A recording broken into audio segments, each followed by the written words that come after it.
Let's go.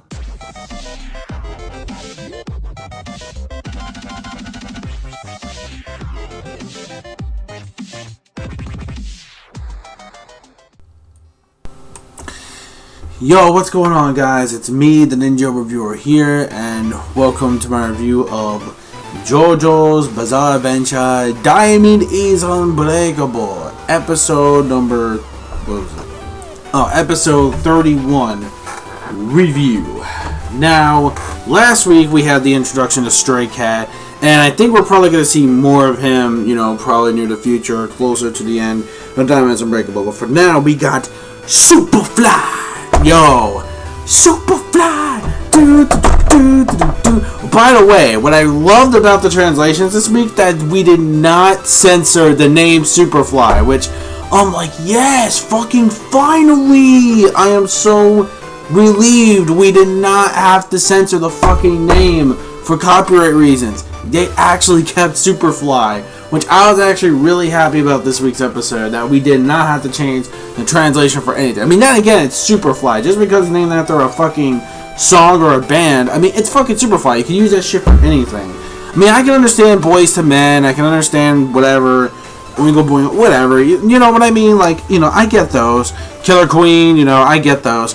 But, you know, fucking something like SUPERFLY, it's like, even though it is named after a famous 70s, you know, song, but regardless, though, SUPERFLY, though, I have to say, is a really awesome ability. It was really cool, like, just to see, the user's name is Toyohiro, and basically, he looks pretty much like, I guess, like, Guile, sorta, but except, I don't know, like, more, like, flamboyant, I guess, yeah, I guess you could say, like, kind of like a more flamboyant, like, Guile, well, not Guile, well, actually, no, correction, no, not Guile, he looks like another character, I can't really put my finger on it, but it's not Guile, but he looks like, someone else, I can't really think of anything on top of my head, but regardless, though, Toyo is actually a pretty awesome dude. Like, we can see that this guy is pretty much like a homeless dude, and he's been basically living on this tower, this actual satellite pole for like over 3 years, and that's kind of crazy. This dude is having it. He has it made, dude.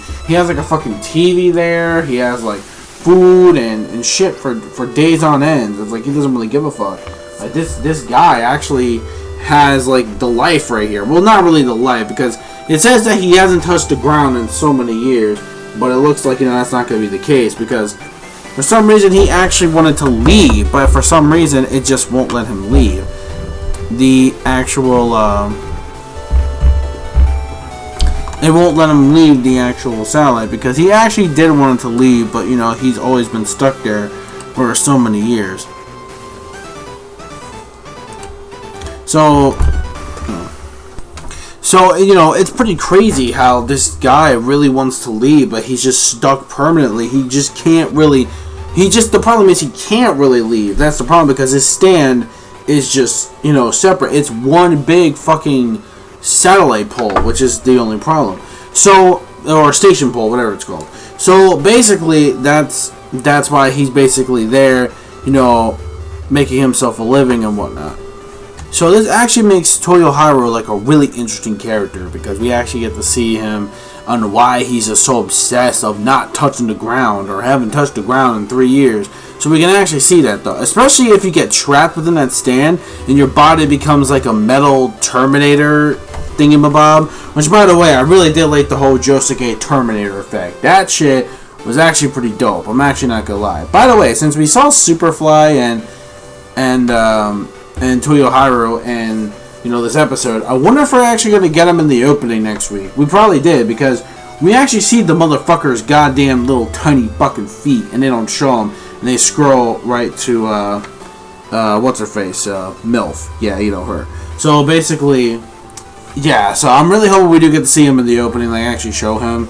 And also, while that's going on, we see this random ass dude, and he is at Rohan's house. While Rohan is trying to get information on Kira, he also notices that, you know, the little boy is there, and he's basically filming Kira, you know, walking around, and he's trying to expose his father for what he is. You know, this is kind of weird, like, you know, on some Death Note shit. Like, he really just wants to find him out for the sake of justice. No, I'm kidding. You know, this ain't no L versus, you know, fucking Light Yagami here. Let's just keep that real here, people. Just saying. So, anyways, what happens is, so we got that plotline going on, which I sort of already know what that's going to be already. So, we already, you know, for the manga people, we pretty much know exactly, you know, what that's going to be about and stuff like that.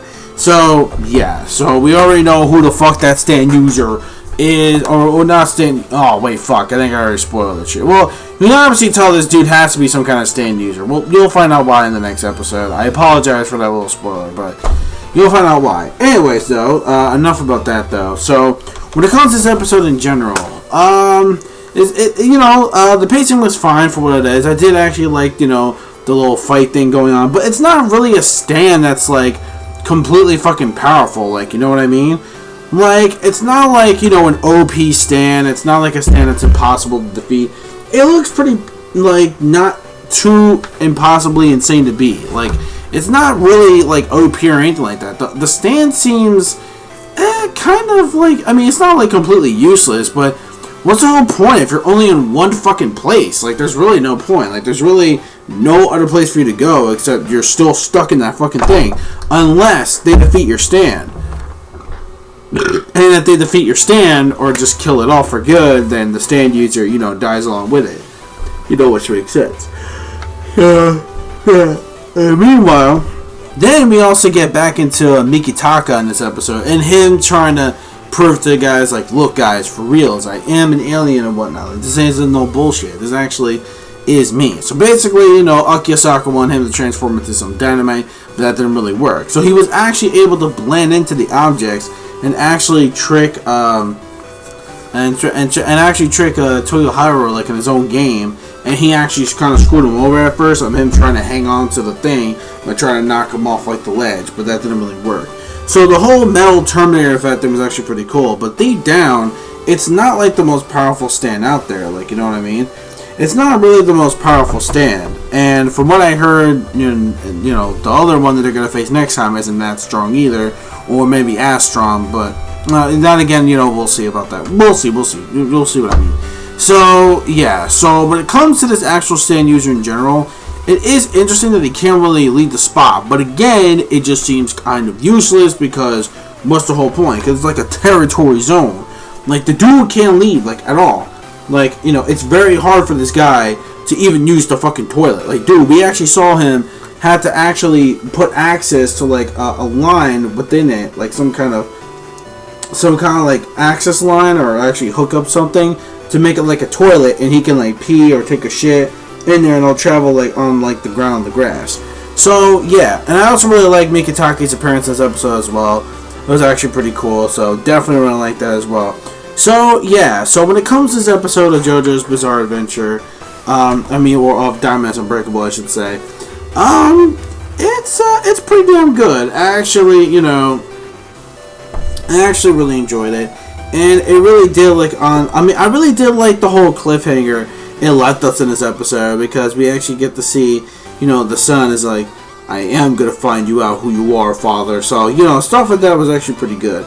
But at the end of the day, though, like, the stand itself isn't really that useful, really.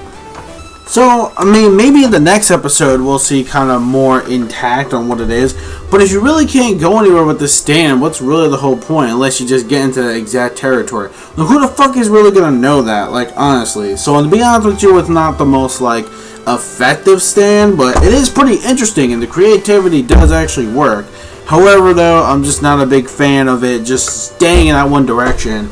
It's just like, what the hell? That same location just not really going anywhere. So basically, yeah. So overall, not only that, though, but we did get to see some different stuff going on. So again, all that other stuff was just there for setup.